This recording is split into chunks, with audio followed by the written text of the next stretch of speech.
Thank you, Mr. Speaker. At this time, I would yield 4 minutes to the co-sponsor of the resolution, the chairman of the Water Resources Subcommittee, the gentleman from North Carolina, Mr. Rouzer. Gentleman from North Carolina is recognized. Mr. Speaker, I rise in support of the override of President Biden's veto of this resolution, which I was proud to introduce alongside and with Chairman Sam Graves. And of course, this repeals the EPA's new Waters of the U.S. rule.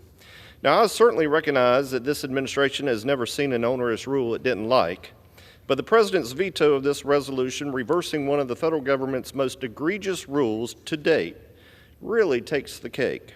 This resolution passed in both chambers with a bipartisan vote, yet the President and his administration refused to even consider the devastation this new WOTUS rule, if ultimately left intact by the courts, will cause.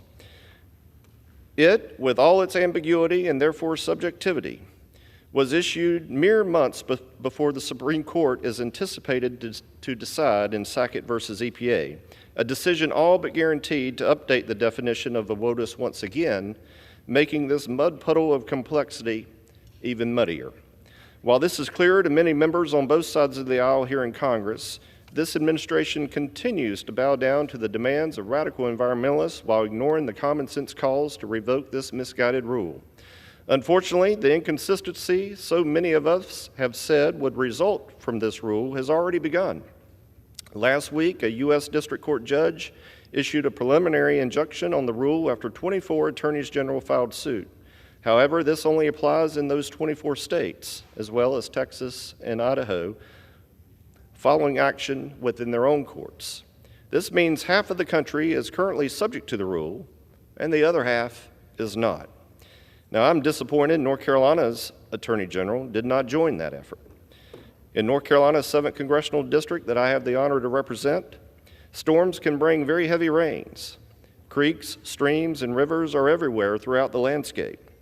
Water lingering for short periods of time could easily be classified as a WOTUS, depending on the viewpoint of the bureaucrat making the judgment.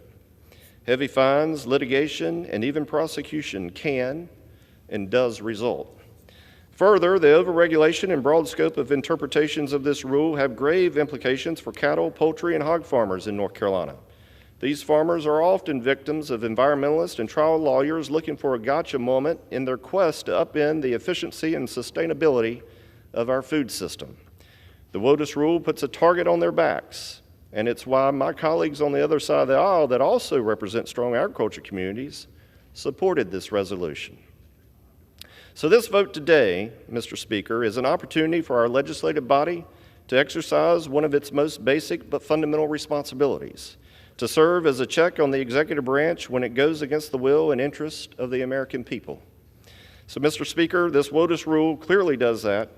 I urge my colleagues to support this override of the President's veto. I yield back my time. I yield.